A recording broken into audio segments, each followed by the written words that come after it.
Also, the actress who plays her is just like so hot. Like, I'm looking disrespectfully here. She's like, no talking, get on the bed. I was just like, ugh. It was so messed up. He's like a spineless, sad excuse for a man. So, yeah. Okay, I haven't recorded a video in a while, and that is because I've been living my life, and I discovered that, you know, posting a video every week and editing it was kind of getting in the way of that. But I watched this show recently called The Sex Lives of College Girls, and I thought it was underrated enough and good enough for me to want to make another video about it. I think the show is really good, and I haven't really seen it talked about that much, so I just like, you know, want to make a video to talk about it and put it out there so other people can watch it too, because it's a pretty good show that I don't think is like getting enough attention. So I guess I'll like break it up into like 3 different sections. First I'm going to talk about like my general thoughts, then my like thoughts on each specific character of the main 4, and then finally just like end with some final thoughts. So hopefully this makes sense. It isn't just like me rambling. So I guess general thoughts. So the sex lives of college girls. Wow, why is it like so hard to say that? Is a show that is executive produced and created by Mindy Kaling, who has also made Never Have I Ever, among like many other things. She was in The Office, The Mindy Project, but I mostly know of her work through Never Have I Ever, which is another show that I really enjoyed. But it follows like the 4 lives of 18-year-old freshmen who are all roommates with each other at this fictional college called Essex College in Vermont. And Essex College is like a very like preppy private school, has a lot of like Gothic architecture on its campus. Reminds me a lot of Princeton, which I think is why the show resonated with me even more, is because like Essex reminds me a lot of Princeton. I know it wasn't filmed there, but there are some like pieces of architecture or areas of campus that just like really took me back. Yeah, I think it was filmed at Vassar. I looked it up, but yeah, their campus looks very similar to Princeton, so that just also added another layer of it to me. Also just like not only the campus but the student body like makeup, like it was diverse but also just still predominantly white. Like the class differences of Essex too, like it's like a very like elite private school. There's like legacy students, has its own like very entrenched like campus culture and traditions, and a lot of people who go there are like pretty well off. Like maybe not everyone's like in the 1%, but obviously like most people there can just afford to go there without being work-study students or having like significant financial scholarships. And yeah, I mean, I think Princeton's a little bit like that as well. So yeah, the show features these 4 freshmen, Kimberly, Layton, Bella, and Whitney, and it covers like, you know, their lives, their coming of age in their first year of college, and you know, obviously talks about sex and relationships a lot. But I think the show is like about a lot more than that. I don't know, the Sex Lives of College Girls just sounds kind of like skeevy in the title, which I don't love, but I mean, the title is what it is, so we'll just deal with it. Yeah, what was I gonna say? Oh yeah, I really like the show because I think it just felt very real in like a fun, quirky way. Like, you know how I feel like Never Have I Ever also had the same tone, where it was like covered high school but also just like an elevated like fantastical non-reality. I kind of feels that way too with this show, and I think the roommates just had like really good chemistry with each other. I mean, all 4 characters, I'll get into them in the next section, but all 4 of them come from very different backgrounds and just have very different things going on in their lives, and they seem like the people who wouldn't like even interact with each other if they weren't rooming together, but because they're rooming together, they're like becoming friends. And I don't know, I think like college is a time for like unlikely friendships. So yeah, you know, I just love that they have like good friendship chemistry with each other. Like, I love a good unlikely friendship story, and these characters definitely have that. So the first character I'm going to talk about is Kimberly, who is played by Pauline Chalamet, who is the sister of Timmy Cha Cha. And I didn't know this until I looked it up, but yeah, now that I know this, like, I can definitely see the resemblance. Anyway, Kimberly is this like work study student from Gilbert, Arizona, which is a small town that's predominantly white, and she's like very like sheltered and nerdy, and but she's also like super earnest and kind and like learns from her mistakes. Like, I don't know, she like definitely says some problematic things in the beginning, but it's I can understand where she's coming from just because she like hasn't been exposed to like people who are non-white before. I think she learns from her mistakes, which is like really key, and she's very earnest, and like she seems like a very like good friend to have. So yeah, I think her biggest struggle this like season, or the one that I related with most, was like struggling a lot with class differences at Essex.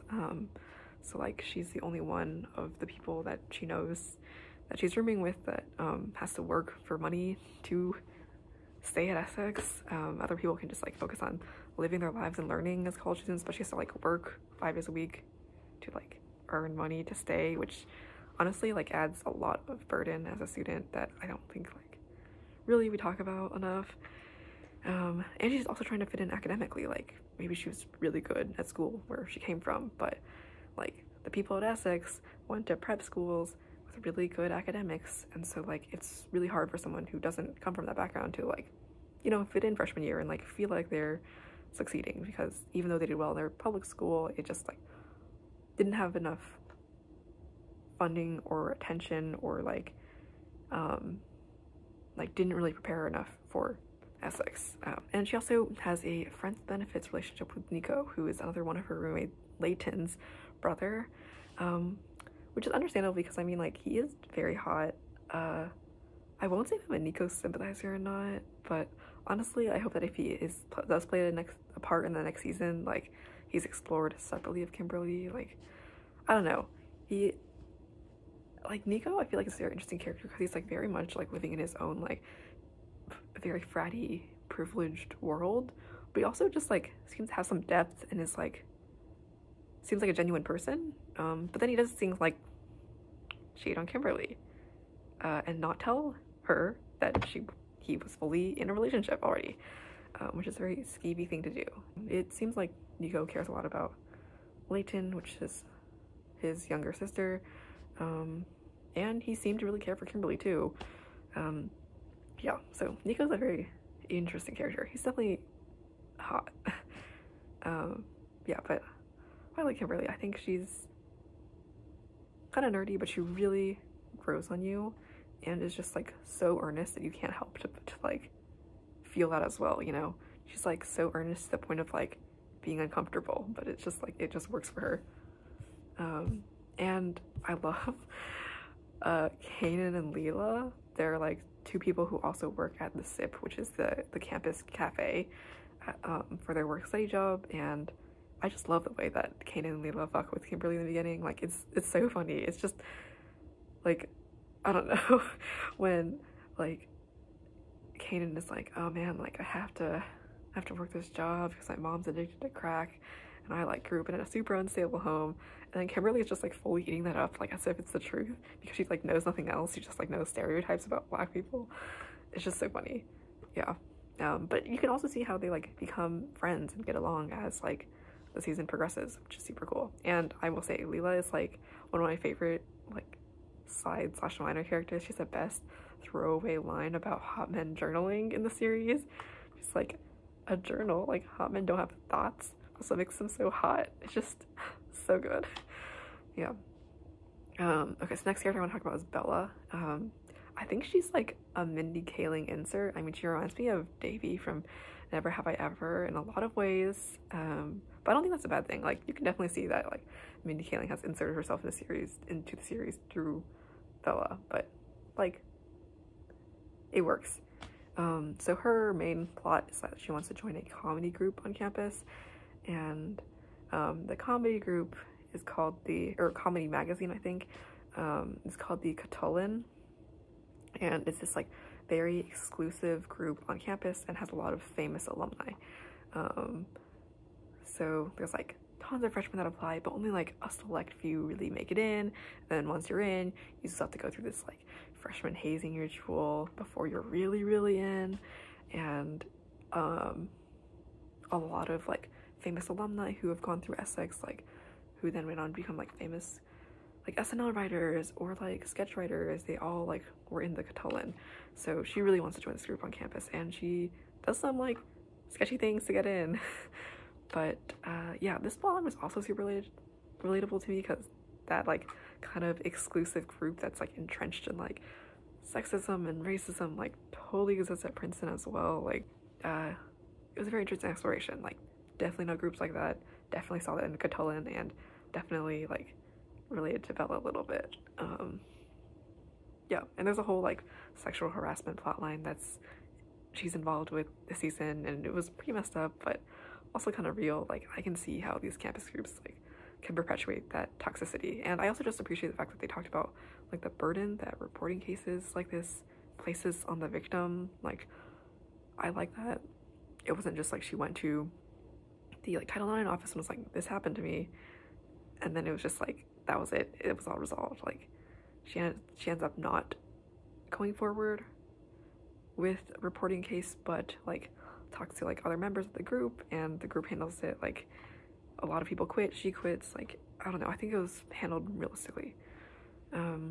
Yeah, and I think Bella is also someone who's like hasn't really had much sexual experience in high school, and I was like, all right, new college, new school, new me. And she like proclaims that she's like sex positive, and you know, just goes all out, and is like a little too eager and sexual. So yeah, I'm interested in seeing how that storyline plays out, because I think it's good to like explore your sexuality and like be sex positive. At the same time, I feel like there's this like growing movement about like how positivity can actually like cause harm, and maybe we should be more sex neutral about it, rather than being like, oh yes, like girl boss it up, like you go get that D, and like saying all these things. It can like kind of ignore the emotional impact that sex can have, and like kind of place people into like doing things with sex that they may not be emotionally ready for or able to like talk about first. I can talk more about this later, but that's just my belief. I feel like we should maybe take a step back from sex positivity and be more sex neutral. But yeah. Okay, Layton. Let's talk about Layton. So I will say that Layton is like my secret favorite character, and I see a lot of myself in her, even though like on the surface we probably have nothing in common. Like she's like a very wealthy legacy student from New York City, and she's just like old money rich. She went to the Spence School, which is like this super elite private all-girls school in New York, and she's just, you know, bitchy, and I love her for it, you know. But when she gets to school, like her private school friends that also went to Essex or got in, just like dump her and stop being her friends, because they say that they don't really know her, which is valid, because like her big thing is that she's in the closet and just struggling with like internalized homophobia in general. So yeah, like she'll do this thing where she like goes on an app and like hooks up with random older women, which by the way I think is kind of unrealistic. Like I feel like they were trying to do something with like Grindr but for women, but TBH, Grindr for women doesn't exist. Like I don't think there are that many women out there that are just like sliding to DMs like trying to fuck that night. I don't know, at least not in my experience on the gay dating apps, but I don't know, that can very well be someone else's experience, just not what I've ever experienced.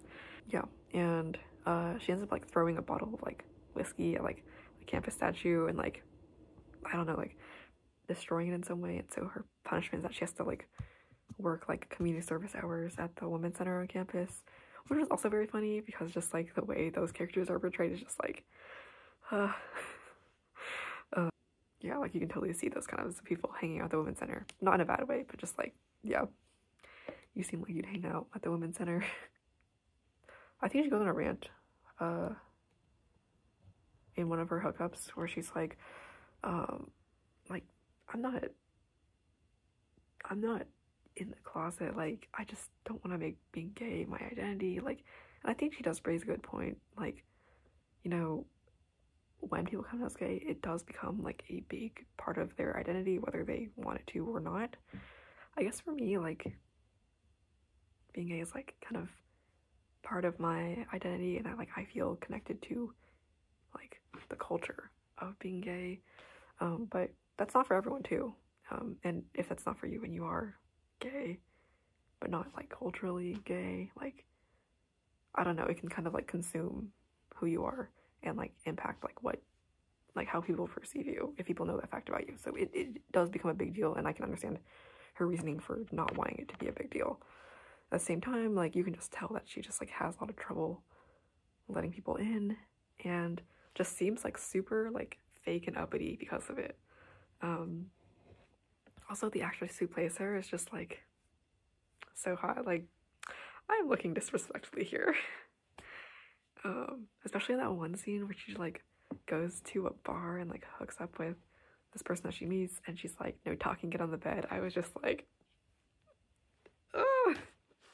Over the course of the season, she meets this person named Alicia at the Women's Center when she's forced to do her community service hours, and they kind of like date, but ultimately the relationship fails because like Layton's unable to want to be seen in public with Alicia, and Alicia like doesn't want to go back in the closet, which is also very real because at this point I don't think I would want to go back in the closet either, even if it was with someone that I really liked.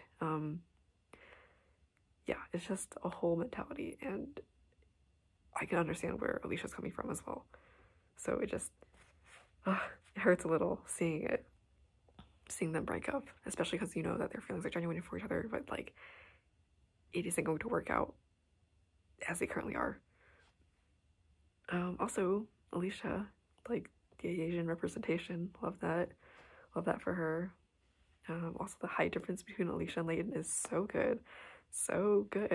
I love when there's like a comically large height difference between couples. It's just like really fun to watch. Okay, so the last roommate in this quad is Whitney, and Whitney is a senator's daughter from Washington, and she's like a soccer star and is having an affair with her assistant soccer coach, which is not good. I was just like, so like, it just made me so sad to see it, and I'm just like glad that like that plotline is over. Like, and I'm just glad the way that her coach and teammates responded to after the news was leaked. Like, they were like, we don't blame you for it. Like, obviously maybe they both liked each other and they were both complicit in it, but he definitely had like more power than Whitney, and it just like not like Whitney should not be putting so much pressure and like blame upon herself for it. Like, that man was not good. Like, you can just see how he was manipulating her affections, especially when he was like, you know what, like, I'm gonna have a serious chat with my wife about this affair and I'm gonna tell her I'm leaving her, and then he ends up like not doing it and not telling Whitney that he didn't do it. So it's just maybe what he felt for her was real, but it was so messed up. He's like a spineless, sad excuse for a man. So yeah. Also, he's like not hot. Like, the soccer team that he like coaches, like, everyone like makes jokes about how hot he is, but like he's really just some white boy, and I just don't get it. Like, Whitney deserves better. Like, perhaps Kanan, like, he's fine. I really support like Kanan and Whitney. Especially because like maybe by hanging out with Kanan, we can really like see her explore that dynamic more about being like a Black student at like a predominantly white institution. Like, that would be an interesting thing to explore, especially because Kanan like lives in like what I assume is like the Black affinity house on campus, and is super connected with like all the other Black students on campus. And I think Whitney seems more like in her roommate's world and in the soccer world more, and not necessarily with the Black students on campus. So I would like to see that more, and I think that like Whitney and Kanan could work. Yeah, those are the 4 characters and my opinions on them. As for final thoughts, I just want to say like I like this show a lot more than I thought I would.